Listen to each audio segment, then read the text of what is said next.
കാർപ്പൻ്ററാണ്. ദിവസം ഇപ്പം സൈക്കിളിൽ പോകുന്നവർ ആരെങ്കിലും കണ്ടിട്ടുണ്ട്. സൈക്കിളിൽ പോയി ജോലി ചെയ്യുന്ന ഒരാളാണ്. അതുപോലെ വീട്ടിൽ അമ്മ മാത്രമല്ലേ ഉള്ളൂ, ഒരു പെണ്ണുണ്ട്. അമ്മയ്ക്ക് ഒട്ടും വയ്യാത്തൊരവസ്ഥയുള്ള അമ്മയാണ്.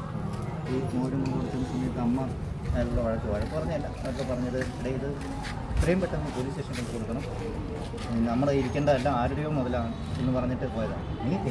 ഇത് ഇന്നലെ തൊട്ട് കരച്ചില്ല, അതാണ് ഏറ്റവും വലിയ വിഷയം. ഇന്നലെ വന്നണം തൊട്ട് അയാൾ മോതിരം കിട്ടിയത് 2 മാസമായിട്ട് ഞാൻ ഉറങ്ങിയിട്ടില്ല.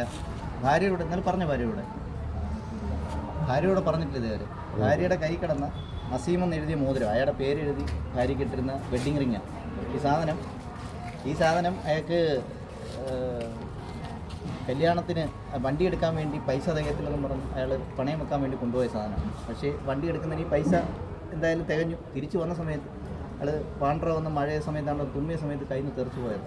ആ ദിവസം മൊത്തം വന്ന് നോക്കി, അതിൻ്റെ പിറ്റേ ദിവസം വന്ന് നോക്കിയിട്ട് നമ്മുടെ പാണ്ഡ്രയുള്ള കടയിൽ അദ്ദേഹം ഫോൺ നമ്പറും പേരോട് എഴുതി കൊടുത്തിട്ട് പോയി. അബദ്ധം പറ്റിയത് ആ ഫോൺ നമ്പർ എഴുതി വെച്ചൊരു പത്രക്കടലാസിലായിരുന്നു. ഈ പത്രക്കടലാസ് പിറ്റേ ദിവസം അദ്ദേഹം പൊതിഞ്ഞ് സാധനം കൊടുത്തു. ഇത് കഴിഞ്ഞ് ഒരു മാസം കഴിഞ്ഞിട്ടാണ് എൻ്റെ അടുത്ത് ഷാജി വരുന്നത്. സാറേ എൻ്റെ കയ്യിൽ ഒരു സാധനം കിട്ടി സാറേ, സ്വർണ്ണമാണെന്ന് അറിയത്തില്ല, സാറൊന്ന് നോക്കണേ സാറേ എന്ന് പറഞ്ഞിട്ട് ഇവിടെ കൊണ്ടുവന്നു. ഞാൻ പറഞ്ഞിട്ട് ഷാജി തിരിച്ച് നമുക്കത് നോക്കിയിട്ട് എന്താണെന്ന് ചെയ്യണമെന്ന് ഷാജിക്ക് ഒക്കത്തില്ല.